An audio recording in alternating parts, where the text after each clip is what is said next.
Hello भाइयों। तो ये वीडियो होने वाली है दिल्ली पुलिस 2025 का जो AWTPO का एग्ज़ाम हुआ था 20 जनवरी थर्ड शिफ्ट की। मैं आपको टोटल 66 क्वेश्चन बताऊंगा, एक्यूरेट क्वेश्चन जो होते हैं। और भाई आपको बस एक छोटी सी चीज़ करनी है कि जो ये मैं क्वेश्चन बता रहा हूँ बस आपको कमेंट में ये ज़रूर बताना कि ये एक्चुअल में क्वेश्चन आए थे या नहीं आए थे, जिससे कि औरों को यकीन हो जाए। कुछ बच्चों को लगता है कि भाई ये सब इतने क्वेश्चन कोई कैसे बता सकता है।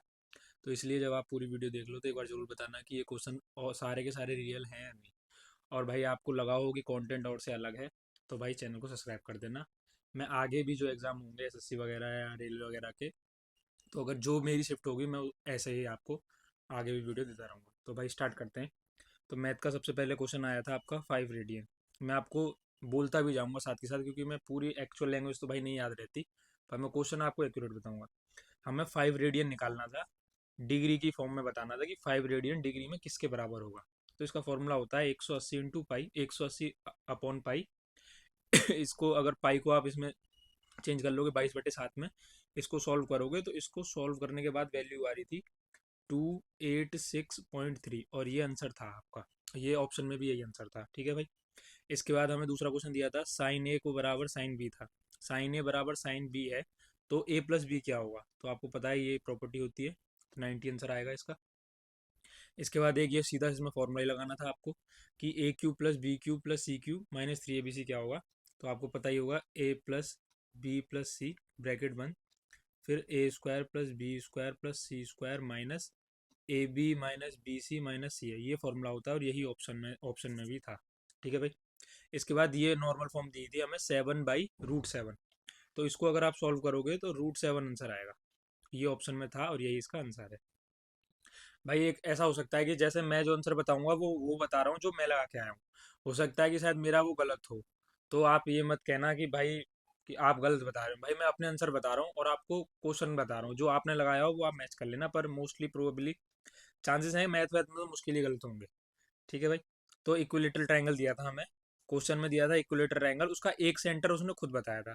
फिर उसने ये पूछा था कि उसके रिस्पेक्ट में सेंट्रोइड, सरकम सेंटर और ऑर्थो सेंटर जो हैं ये कहाँ होंगे। तो एक ऑप्शन था कि सारे जो सेंटर हैं एक ही जगह पे होंगे, तो एक ऑप्शन था ऑल ऑफ दीज। मतलब ये तीनों जो है ना, सेंट्रोइड, सरकम सेंटर, ऑर्थो सेंटर, ये ऑप्शन में दिए हुए थे। एक ऑप्शन A B C और D में दिया था ऑल ऑफ दीज, तो यही आंसर होना था। ये सारे एक ही जगह पे होते हैं जब इक्विलेटरल ट्रायंगल होता है।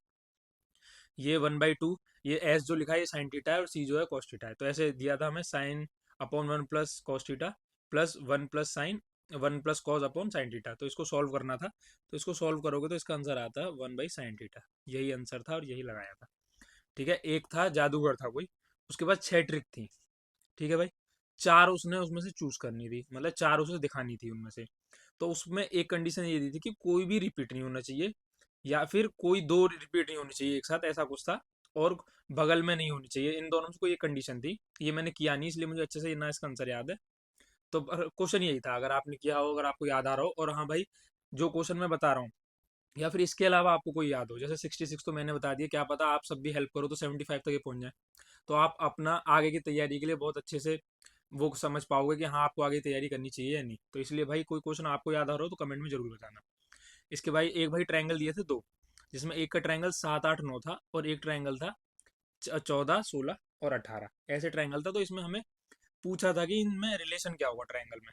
तो इनमें जो रिलेशन होगा ये ट्रायंगल जो है अपने आप में सिमिलर होंगे, ये ऑप्शन में भी था, ठीक है। तो मैं सिमिलर ही लगा के आया था। फिर दो क्वेश्चन थे सर्कल से। एक क्वेश्चन था कि एक सर्कल दिया था हमें ये, उसमें पाथ था 2 का, मतलब 2 मीटर या सेंटीमीटर जो भी था, 2 सेंटीमीटर का पाथ दिया हुआ था। और साथ में हमें पेरीमीटर बताया था कि पेरीमीटर उसका 88 है। तो हमसे रेडियस पूछा था अंदर वाले का। तो और जो रेड ये पैरामीटर दिया था ये बाहर वाले का दिया हुआ था। तो बाहर वाले का पेरीमीटर से सॉल्व करोगे तो बाहर वाले का रेडियस तो 14 आएगा, पर हमसे अंदर की पूछी थी तो 2 माइनस हो जाएगा, तो 12 आंसर आ रहा था इसका, ठीक है। ऐसे ही एक डायमीटर दिया था सर्कल का 28, उससे हमें सिंपल पैरामीटर पूछा था, उसका भी आंसर अच्छी बात है कि 80 80 आ रहा था। किसी बच्चे का ये आता होगा तो ये तो अपने आप ही कर लिया होगा उस बच्चे ने। 88 आंसर था भाई उसका, ठीक है। फिर एक क्वेश्चन था क्वाड्रिलेटरल था। एक क्वाड्रिलेटरल को उन्होंने क्या किया था, उन्होंने कहा कि दो ट्रायंगल में उन्होंने काट दिया, ठीक है भाई। दो ट्रायंगलों में काटने के बाद उनमें ट्रायंगलों की साइड बताई दो उन्होंने, और उन्होंने ये भी बताया था जो ट्रायंगल कटे हैं वो राइट एंगल ट्रायंगल है। तो दो साइड बता दी। अब हमसे इसका पूरा एरिया पूछा था। तो आप इन दोनों का एरिया निकाल के जोड़ दोगे तो इसका एरिया निकल जाएगा। तो ये फॉर्मूला होता है 1/2 बेस इंटू हाइट। तो इसे आप सॉल्व करोगे तो जो टोटल आंसर आया था ना, वो आंसर था भाई 54। ये ऑप्शन में भी था और यही आंसर है इसका। सॉरी, एक क्वेश्चन था भाई, ये हमें इक्विलेटरल ट्रायंगल दिया था, हिंदी में से समबाहु त्रिभुज कहते हैं भाई। तो उसके अंदर एक सर्कल था और उससे आपसे रेडियस पूछी थी उस सर्कल की। तो उसका एक फॉर्मूला होता है a/√3। ये फॉर्मूला ऊपर 14 आएगा, ऊपर 2√3 हो जाएगा, काटोगे 7 बचेगा। इसको अगर आप और सॉल्व करोगे तो इसका आंसर आ रहा था, उन्होंने दिया था लगभग ऐसे एक साइन बनाया हुआ था, आपको ध्यान होगा तो जो 4 दिया होता है यही आंसर है। एक्चुअल जो काट के आ रहा था वो आ रहा है 4.03, पर पॉइंट ऑफ मेंशन नहीं था, उन्होंने 4 5 6 ऐसे दिया था, तो 4 उसका आंसर था। ठीक है। एक और ट्रायंगल था, वो भी इक्विलेटरल ट्रायंगल था, मतलब समबाहु त्रिभुज था। इसमें क्या किया था, इसकी भी साइड 14 थी। अब इसमें एक मीडियन खींची थी उन्होंने। इस मीडियन के, आपको पता होगा मीडियन, जब कोई भी मीडियन खींचोगे वो हमेशा 2 और 1 के रेशियो में जाती है। तो उन्होंने हमसे ए से ओ तक का वो पूछा था कि इतना जो होगा ये कितनी लेंथ होगी इसकी, वो बतानी थी। तो इसका फॉर्मूला, सबसे पहले आपको ये पूरी हाइट निकालनी है एडी। एडी का फॉर्मूला होता है √3/2 ए की जगह मैंने डायरेक्ट यहाँ 14 लिख दिया। उससे निकल के आया हमारा, ये साइड निकल गई एडी की वैल्यू पूरी। फिर ये निकालनी है, तो ये पूरा 3 के बराबर है यहाँ से यहाँ तक, तो 3 नीचे आएगा और 2। तो इसको सॉल्व करोगे तो 8.07 कुछ आ रहा है। तो ये ऑप्शन में आंसर होना चाहिए था, यही होगा इसका आंसर। एक क्वेश्चन था भाई, ये 3852, ये जो था ना, ये हमें इक्वेशन दी थी, पता नहीं 40 कुछ करके, उसको सॉल्व करके पहले ही आंसर आ रहा था। फिर ऑप्शन में हमें मैच करना था कि ये किसके बराबर है। तो ऑप्शन एक था, आपको अच्छे से ध्यान आ गया होगा देखते ही, 2 × 1500 प्लस इनको सॉल्व करोगे तो 3852 आंसर आ रहा था। यही करना था, सब में प्लस प्लस था, जिसमें भी माइनस दिख रहा था वो अपने आप काट देने थे आपको। इन सबको जोड़ोगे तो इतना आएगा। एक क्वेश्चन ये था, एक टेलर था, उसने एक क्लोथ को, एक कपड़े को 2 ट्रायंगल पीसों में काटा था। दोनों काटे थे उसने बराबर, जो वो कटे थे वो दोनों बराबर थे। तो उनकी प्रॉपर्टीज पूछी थी, तो मैं उसमें कॉन्ग्रुएंट लगा के आया था कि वो दोनों एक आपस में कॉन्ग्रुएंट होंगे। ठीक है भाई, ये क्वेश्चन हो गया। फिर और, अब देखो एक एक क्वेश्चन और आया था, 2 ट्रायंगल दिए थे इसमें भी। उसमें बोला था उसकी हाइपोटेनियस और उसके साथ वाली एक साइड, ऐसे ही दूसरा ट्रायंगल, उसकी हाइपोटेनियस और उसके साइड वाला साइड, उसकी साइड वाली साइड जो थी, और उन दोनों के एंगल दोनों ही बराबर दिए थे। तो वो उसमें कौन सी प्रॉपर्टी लगी। तो मैं तो खैर भाई ये गलती से ये वाली लगाया है, पर मैंने ऑनलाइन किसी ने बताया था और मैंने देखा भी था कि इसमें जो है राइट एंगल ट्रायंगल बना, तो इसमें RHS वाला रूल लगेगा। ठीक है, तो इसका आंसर ये वाला होगा। इसके अलावा एक क्वेश्चन आया था ये, इतना हमें क्वेश्चन में दिया होता कि 2/√5 - 2, इसको सॉल्व करके इजी वे में लिखना था। तो आपको पता है नीचे ये कर लेते हैं फ्रैक्शन, मतलब रेशनलाइजेशन कहते हैं इसे। तो ऐसे कर देंगे तो इसका आंसर नॉर्मल आएगा, नीचे वाला तो हो जाएगा 3, ऑप्शन था ये, नीचे वाला 3 हो जाएगा और ऊपर वाला हो जाएगा 2√5 + 2√2, और यह आंसर था भी। ठीक है, ये इसका आंसर होगा। इतने क्वेश्चन थे भाई, ये आप देख लेना, जितने क्वेश्चन बताए उतने हो गए होंगे। उसके बाद अब आते हैं रीजनिंग में। रीजनिंग में भाई 2 तो यही था, एक डीसी था, एक बैटरी था, एक सेल था। इसको आपको वेन डायग्राम बनाना था, जैसे भी बनेगा इसका। एक और वेन डायग्राम बनाना था, पीकॉक पिजन बर्ड। इसका तो नॉर्मली है कि बर्ड के अंदर दोनों चीज़ आएंगी, अलग अलग रहेंगी, ये इसका वेन डायग्राम था। ये आया था भाई, सीरीज पूरी करनी थी, 2 8 18 32, आगे आंसर 50 आएगा। कैसे, मैं वही बताता हूँ। देखो यहाँ गैप 6 का, यहाँ गैप 10 का, और यहाँ गैप हो गया आपका 8 से कहेंगे तो ये हो गया 14 का गैप। अब यहाँ से देखो 4, यहाँ भी 4, तो फिर दोबारा 4 बढ़ाएंगे तो ये 18 हो गया, इसमें 18 जोड़ेंगे तो 50। ठीक है भाई। एक क्वेश्चन था, एक सीटिंग अरेंजमेंट करनी थी, जिसमें जो बिठाना था ना उनको, आपको ध्यान होगा साइन दिए हुए थे ऐसे, ये ऐसे था, ऐसे भी था शायद, एक ये भी था, ऐसे करके बिठाना था। 5 ही साइन थे और 5 लोगों को ऐसे ऐसे करके बिठाना था, कौन किसके साइड में बैठा है। तो इससे हमसे इसके साइड वाला ये पूछा था कि जो मिडल में बैठा है उसके साइड में कौन होगा। तो मुझे आंसर याद है उसका, ये था, ये ऑप्शन में था, तो ये होगा जो आंसर पूछा था उसने। ठीक है, आपको याद आ गया होगा। एक क्वेश्चन आया था कि हमें, मतलब ऐसे था, बॉय जो गर्ल्स हैं वो दुगनी है बॉयज से, गर्ल्स, ठीक है, और टोटल दिए थे बच्चे 90। ठीक है, अब इनको सिटिंग अरेंजमेंट करना था। तो उसने कहा था कि, देखो मैं आपको समझाऊंगा, आपको याद आ जाएगा अगर आपने सही से किया होगा, कि ऐसे ऊपर से लेकर, रानी नाम था, मुझे नाम भी याद है, रानी 16 नंबर पे थी। ठीक है, तो ऊपर उसने खुद दिया था कि इसमें ऊपर 12 बॉयज हैं, जो 16 है, इसमें 16 पर रानी है, इसके ऊपर जो लड़के हैं वो 12 हैं। तो नॉर्मल सी बात होगी, लड़कियां 4 रह गई ऊपर, जब भी तो 16 हुए। तो उनने पूछा था कि इसके बाद, इसके रानी के पीछे कितनी लड़कियां रह गई। जब लड़कियां 60 थी और 4 ऊपर हैं तो बची हुई 56, तो यही आंसर था भाई। ठीक है, एक क्वेश्चन दिया था ये भाई, जो इक्वेशन को बराबर करते हैं, greater than, equal to, less than वगैरह, ऐसे था। तो इसका आंसर सीधा ये था कि तीनों के तीनों ही गलत थे। ठीक है। एक क्वेश्चन कैलेंडर से था, 1 मार्च 2020 को संडे, उससे एक दिन कम करना था, बहुत इजी सवाल, 29 फरवरी को पूछा था, सैटरडे आंसर हो जाएगा इसका। ठीक है भाई। ओके, फिर आगे देखते हैं। ये आपको शायद याद आ गई हो, ऐसे दिया हुआ था क्वेश्चन में, इसको हमें दूसरा फॉर्म बताना था। तो वो जो औरों में मूव कर रहा था उसके हिसाब से ये ना, ऐसे अगर थी तो ऐसे होनी थी, ऐसे करके ये साइड दोनों इधर मूव हो जाएंगी। और ये जो ये था एल, ये शायद या तो इधर आना था या किधर आना था, पर आप इक्वेशन समझ गए होंगे, ये वाली डायग्राम आया था कंफर्म। इसको ये तो घुमाना ही था, ये तो ऐसे ही था, ये तो कंफर्म। ठीक है, ऐसे एक क्वेश्चन आया था।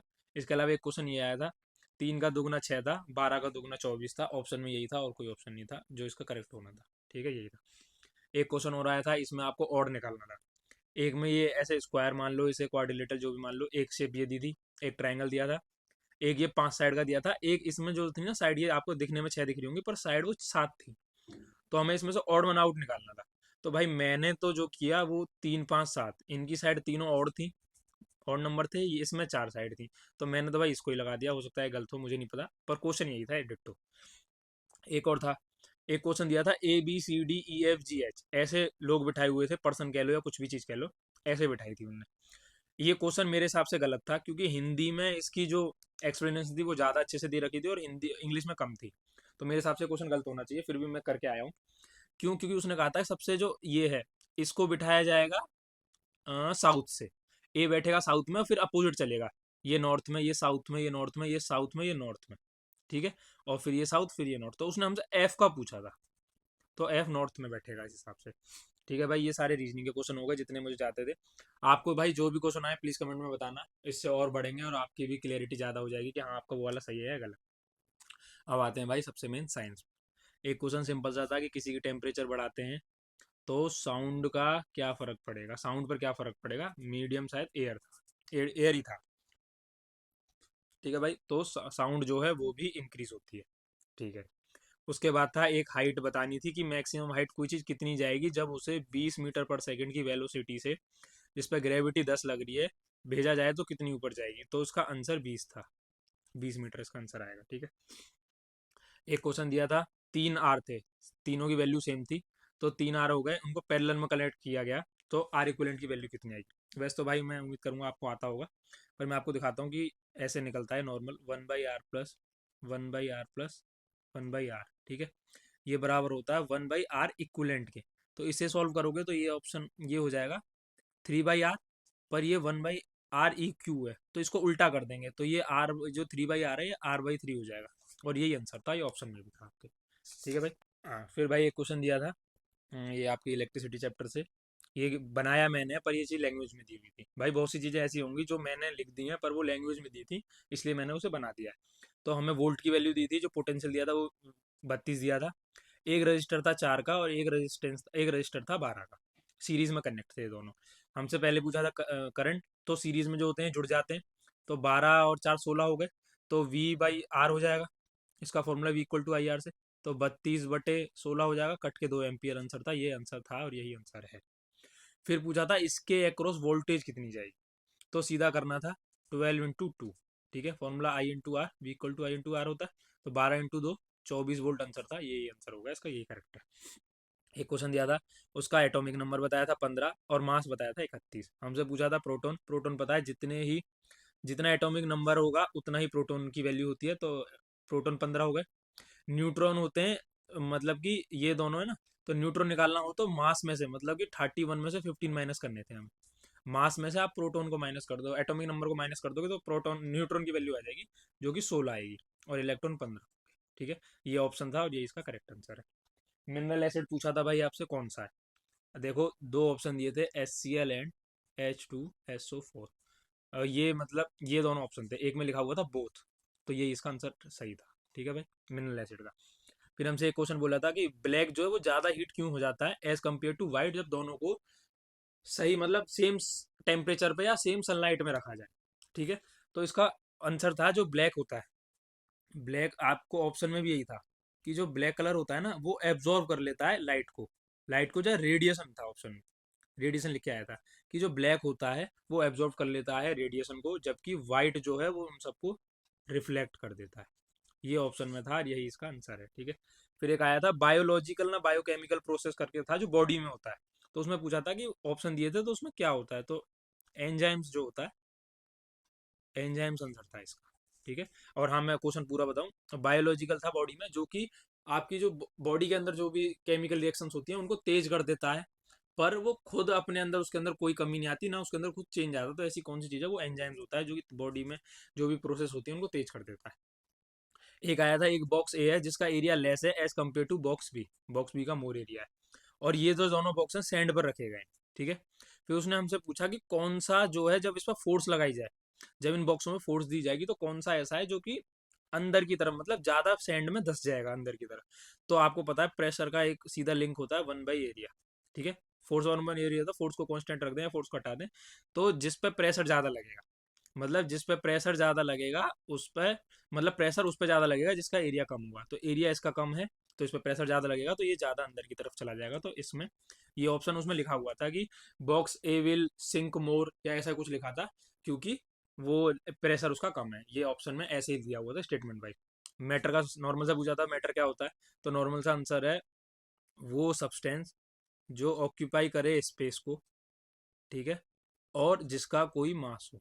ये ऑप्शन में था ऐसे ही, और ये इसका आंसर था। फिर उसने पूछा था सर्किट में फ्लो ऑफ इलेक्ट्रॉन्स क्यों होता है, उसका ऑप्शन में था पोटेंशियल डिफरेंस की वजह से, जो पोटेंशियल डिफरेंस होता है आपका, उसकी वजह से आपका इलेक्ट्रॉन्स का फ्लो होता है सर्किट के अंदर। ठीक है भाई, भाई राइटिंग में मत जाना भाई, थोड़ा ये ना हाथ नहीं बैठ पा रहा है, एक तो पहली चीज़ ये, और वैसे भी राइटिंग है ही खराब। ठीक है भाई, फिर अगला चलते हैं। पर्सन था, उसने 10 मिनट तक वॉक किया और वो अपने इनिशियल पॉइंट पर आ गया। ठीक है, तो उसने ये पूछा था डिस्प्लेसमेंट क्या होगा, तो उसमें डिस्प्लेसमेंट जीरो होती है जब आप इनिशियल पॉइंट पे आ जाओ। ठीक है, एक आपको इक्वेशन दी थी, ये मैंने इक्वेशन लिख दिया इक्वेशन फॉर्म में, पर वो फॉर्म में नहीं थी। इसको लिख के दिया था हाइड्रोक्लोरिक एसिड, और इसको लिया था कैल्शियम कार्बोनेट करके दिया था। तो इसमें पूछा था कि जो प्रोडक्ट आएगा वो क्या आएगा, वो भी ऑप्शन में नहीं था, वो भी वैसे ही दिए हुए थे, मतलब कि उस तरीके से दिए होते हैं जैसे होते हैं नॉर्मल। मैं आपको सीधा उनके फॉर्मूले के हिसाब से बताता हूँ। एक ये इंग्लिश में लिखा होता है, ये भी था, वाटर दिया हुआ था, और साथ में दिया हुआ था कार्बन डाइऑक्साइड। ठीक है भाई, या तो ऐसे दो क्वेश्चन आए थे, जहां तक मुझे थोड़ा मतलब कंफ्यूज हूँ इस चीज को लेके। या तो दो क्वेश्चन आया था, पर एक का आंसर तो ये था, ये तो डेफिनेट है, और वो इक्वेशन भी कुछ ऐसी थी, उसको हीट दिया जा रहा था, टेम्परेचर देंगे तो वो किस किस चीज में ब्रेक होगा ये पूछा था। फिर आगे चलते हैं। एक पर्सन है, वो एक दीवार को धक्का दे रहा है 200 न्यूटन के हिसाब से। ठीक है, तो वर्क डन कितना होगा, नॉर्मल सी बात है जीरो होगा। वर्क डन में डिस्प्लेसमेंट, क्योंकि इसमें जीरो रहेगा और डिस्प्लेसमेंट जीरो, तो उसके हिसाब से वर्क डन भी जीरो हो जाता है। ठीक है, फिर इसके अलावा एक और क्वेश्चन दिया था, ये जो क्वेश्चन है ये तीनों ही भाई, ये वाला ये वाला ये वाला, तीनों में ही इंटरनल एनर्जी पूछी हुई थी। ऐसा हो सकता है भाई मुझसे कि क्वेश्चन ऊपर नीचे कुछ हो गए हों, वैसे ये वाला तो डेफिनेट है, ये सही है। उसने कहा था वर्क जो उसने किया वो 200 जूल वर्क किया, पर जो हीट एक्सचेंज हुई है वो जीरो थी। ठीक है, तो इसका जो फॉर्मूला लगता है वो ऐसे करके जो है यू वाला, यू इक्वल टू डब्ल्यू, और हीट के हिसाब से जो था, तो उस उसके हिसाब से बताना था। तो अगर ये जीरो है तो उसमें बताना था कि इंटरनल एनर्जी कितनी होगी, तो ये -200 जूल आएगी। ठीक है, ये ऑप्शन में था भी, -200 जूल था या फिर डिक्रीज था 200 जूल, ऐसा कुछ लिखा हुआ था, तो ये ऑप्शन होगा।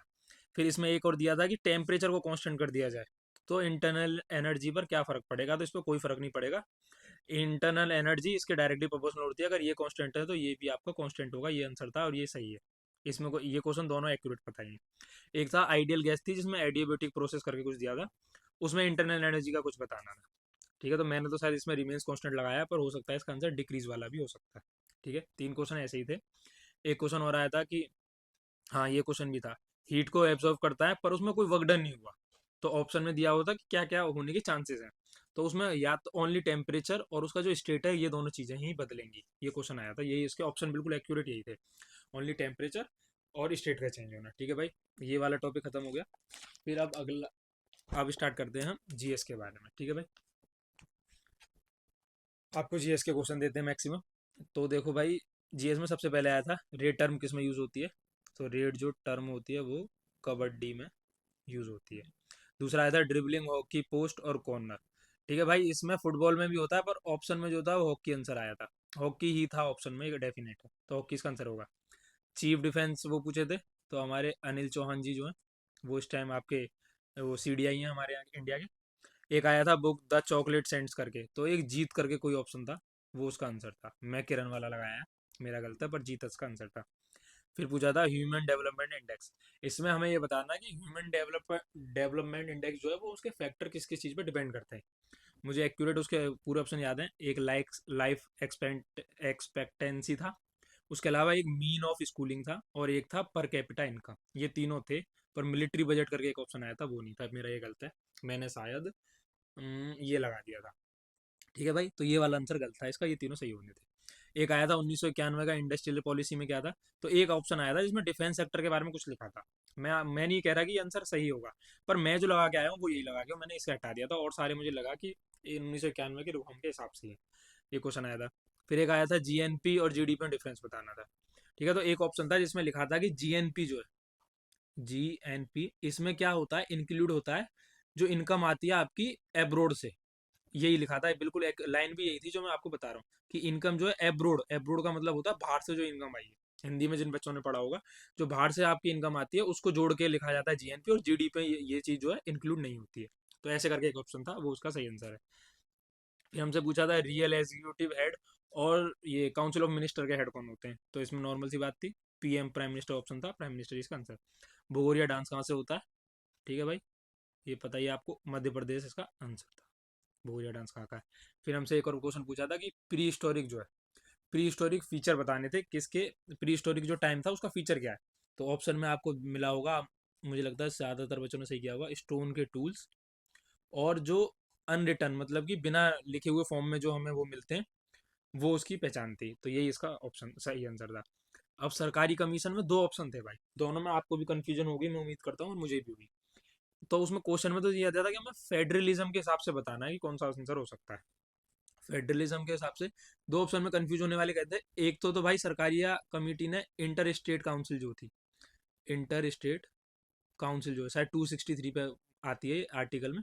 और एक था, इसने एक और चीज बताई थी कि जो गवर्नर की जो वो होगी, गवर्नर की जो मतलब नियुक्ति होती है वो निष्पक्ष होनी चाहिए। तो दोनों ही ऑप्शन थे। अब मुझे नहीं पता भाई, शायद मैंने तो ये वाला लगाया है, पर हो सकता है ये भी आंसर हो, ये मैंने चेक भी नहीं किया, तो आप चेक कर लेना आपने कौन सा लगाया है। पर ऑप्शन दोनों में से यही थे। ठीक है। फिर आया था, ये केरल का डांस है, तिरुवथिराकली केली करके जो भी है। इसमें दो ऑप्शन है, इसमें भी कंफ्यूजन दो में थी, मैं दोनों कंफ्यूजन आपको समझा रहा हूँ, दोनों आंसर। एक था जिसमें था कलरफुल साड़ी, ठीक है, और एक था जिसमें फेरन लिखा हुआ था, पर वो भी उसका ऑप्शन में यही था साथ में।